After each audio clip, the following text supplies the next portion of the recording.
Hello guys, welcome back to my YouTube channel. Guys, in previous days parliament में 3 new labour code bill 2020 pass हुआ है। तो ये 3 new labour code क्या है, ये बिल कौन कौन से हैं जो कि पार्लियामेंट में पास हुए हैं, इसके बारे में डिस्कस करेंगे इस वीडियो में। तो आइए इस वीडियो को शुरू करते हैं। 3 न्यू लेबर कोड को जानने से पहले हमें कुछ पॉइंट्स और डिस्कस करने होंगे और कुछ जानना होगा। तो सबसे पहले वो डिस्कस कर लेते हैं, फिर हम जानेंगे 3 न्यू लेबर कोड क्या हैं। इन 2019 सेंट्रल गवर्नमेंट ने पार्लियामेंट में ये प्रपोज़ किया था, ये प्रस्ताव रखा था कि जितने भी 29 एग्जिस्टिंग लेबर लॉज हैं उनको 4 कोड में चेंज कर दिया जाए। यानी जितने भी 29 आपके लेबर लॉज हैं जो कि सेंट्रल लेबर लॉज हैं उनको 4 कोड्स में बदल दिया जाए। 29 सेंट्रल लेबर लॉज को 4 कोड में कन्वर्ट करने का या मॉडिफाई करने के पीछे गवर्नमेंट का क्या ऑब्जेक्टिव था, ये जानते हैं हम। तो इसका ऑब्जेक्टिव ये था कि जो भी आपके लेबर लॉज हैं उनको सिंप्लीफाई करना है और इनको मॉडर्नाइज करना है, क्योंकि जितने भी लॉज हैं जो कि सेंट्रल गवर्नमेंट द्वारा पहले इंट्रोड्यूस किए गए हैं वो सारे ओल्ड हो चुके हैं। कुछ तो आपके 50 ईयर्स ओल्ड, 100 ईयर ओल्ड तक के लॉज हैं। तो इन सभी को चेंज करना है, क्योंकि काफ़ी पुराने समय से एक ही तरह के लॉज चले आ रहे हैं, इसमें कोई भी अपडेट नहीं हुआ है, किसी भी तरह का उसमें मॉडिफिकेशन नहीं किया गया है। तो गवर्नमेंट का ये मानना था कि जो 29 लेबर लॉज हैं ये काफ़ी ओल्ड हो चुके हैं, इनको समय के अनुसार चेंज करना चाहिए।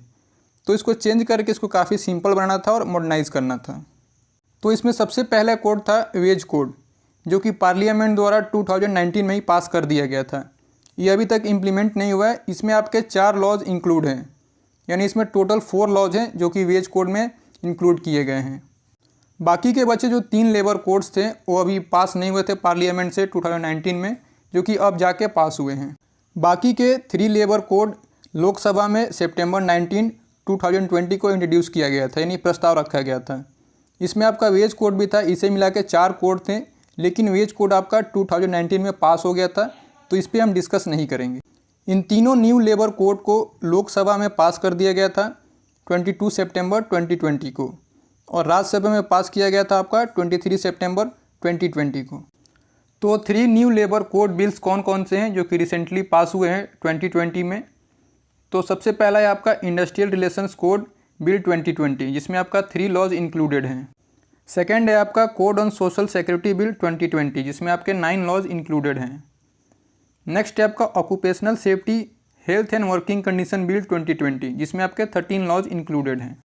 जितने भी एम्प्लॉयज़ हैं जो कि EHS फील्ड में काम कर रहे हैं, उन्हें ये लगता है कि जो बिल है occupational safety health and working condition वही उनके लिए इम्पॉर्टेंट है, बाकी के 2 बिल्स इम्पॉर्टेंट नहीं हैं। तो ऐसा नहीं है, आप एक एम्प्लॉई हैं और एम्प्लॉय के लिए जितने भी इसमें रूल्स लाए गए हैं, बिल्स पास किए गए हैं, ये सभी आपके लिए इम्पॉर्टेंट हैं। तो हम सबके बारे में डिस्कस करेंगे। तो आइए एक एक करके शुरू करते हैं।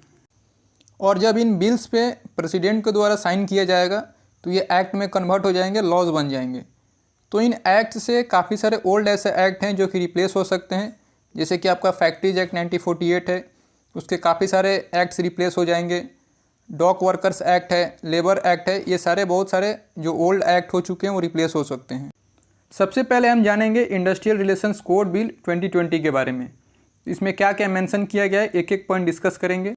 पहले क्या होता था, industrial employment standing order act 1946 के अनुसार अगर कोई भी एम्प्लॉयर 100 या 100 से ज़्यादा एम्प्लॉयज़ को हायर करता है तो उसके लिए एक फॉर्मल सर्विस रूल बनाना होता था। यानी कोई भी एम्प्लॉयर अगर 100 या 100 से ज़्यादा एम्प्लॉयज़ को हायर कर रहा है तो उसको हायर करने का या फायर करने का टर्म्स एंड कंडीशन एक फॉर्मल रूल बनाना होगा। ऐसा नहीं है कि कभी भी हायर कर, लेकिन अभी इसे इंडस्ट्रियल रिलेशन कोड बिल 2020 के अनुसार इसे बढ़ा दिया गया। इसका लिमिट हो गया आपका 300 वर्कमैन। यानी अगर आपके पास 300 वर्कमैन है या उससे ज़्यादा हैं तब आपको सर्विस रूल यहाँ पे बनाना होगा, किसी भी तरह का फॉर्मल रूल होगा हायर एंड फायर का। लेकिन अगर 300 से कम आपके वर्कर्स हैं, एम्प्लॉयज़ हैं, तो कभी भी आप उन्हें निकाल सकते हैं जॉब से या कभी उन्हें जॉब पे आप रख सकते हैं। इसके लिए कोई भी रूल नहीं होगा, कोई भी रेगुलेशन नहीं होगा। यानी कोई भी अगर एम्प्लॉयर हायर किया है वर्कर्स को और वर्कर्स का नंबर 300 से कम है, यानी 300 से कम आदमी वहाँ काम कर रहे हैं, तो एम्प्लॉयर जब चाहे उन्हें जॉब से निकाल सकता है। उसके लिए उनको कोई नोटिस नहीं देना होगा। अगर 300 से अबव है तब उनको आप नोटिस दे सकते हैं और कोई भी फॉर्मेलिटीज़ होंगी। नेक्स्ट है आपका स्ट्राइक को लेके। अगर एम्प्लॉयज़ ये चाहते हैं कि हम स्ट्राइक करेंगे तो एम्प्लॉयर को नोटिस देना होगा, और वो नोटिस आपको कब देना है, 60 डेज से पहले, यानी 60 दिन पहले आपको बताना होगा, उसे नोटिस करना होगा कि हम स्ट्राइक करने वाले हैं।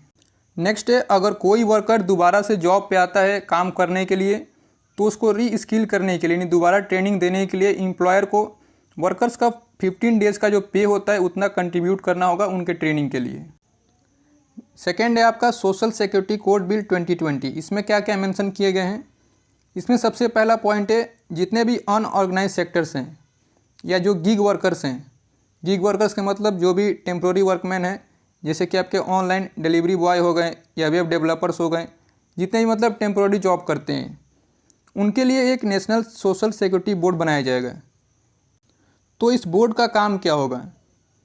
जो भी एम्प्लॉयर इनको हायर किया हुआ है, जो भी अनऑर्गेनाइज सेक्टर्स हैं, जो भी गिग वर्कर्स हैं, उनके लिए सूटेबल स्कीम्स बनाना है उनके सोशल सिक्योरिटी के लिए। Social security for gig workers, gig workers के लिए ये मेंशन किया गया है कि जो भी एम्प्लॉयर हैं उनका जो भी एनुअल टर्नओवर है, यानी जो भी वो पैसे एनुअली कमाते हैं, जो अर्न करते हैं, उनका 1 to 2% इनके सिक्योरिटी पे खर्च होगा, यानी सोशल सिक्योरिटी पे खर्च होगा गिग वर्कर्स के।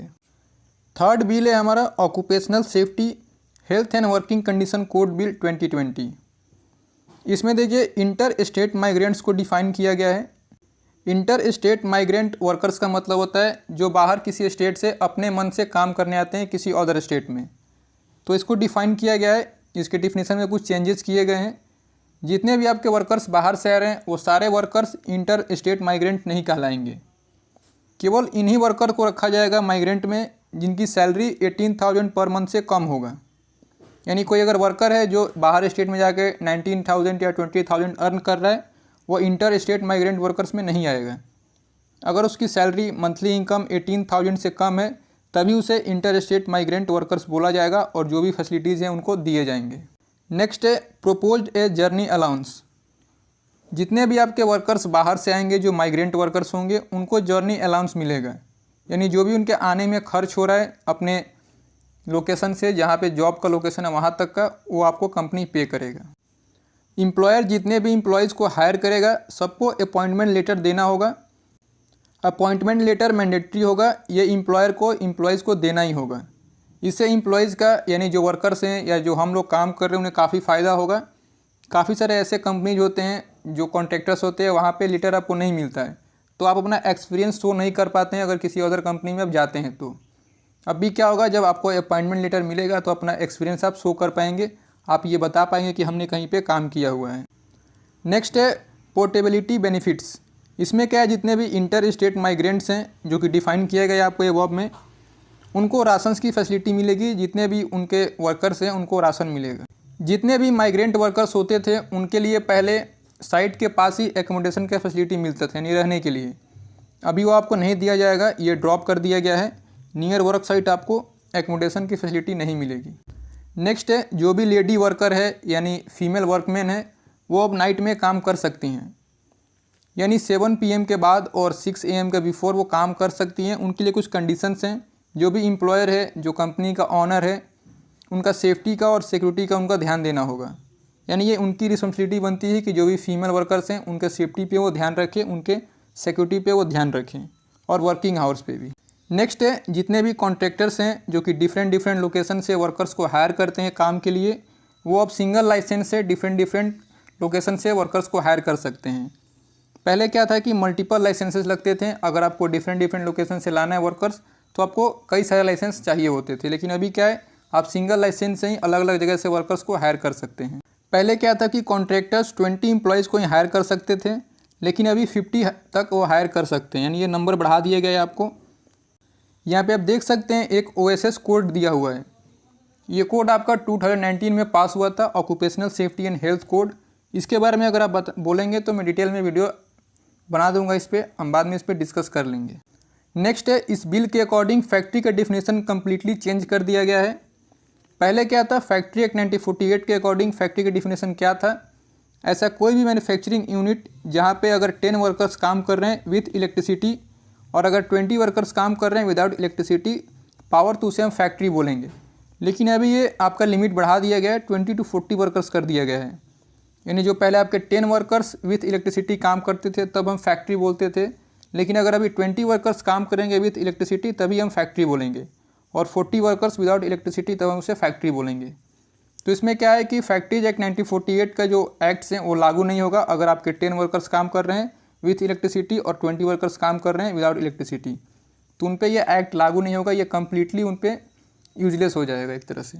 सो आई होप कि आप समझ गए होंगे 3 न्यू लेबर कोड बिल 2020 क्या है। अगर आपको कोई डाउट है तो आप कमेंट करके पूछ सकते हैं, और अगर आपको इसको PDF चाहिए तो आप EHS नोट डाउनलोड कर सकते हैं, वहाँ से आप इसे पढ़ सकते हैं। Thank you for watching. Thanks.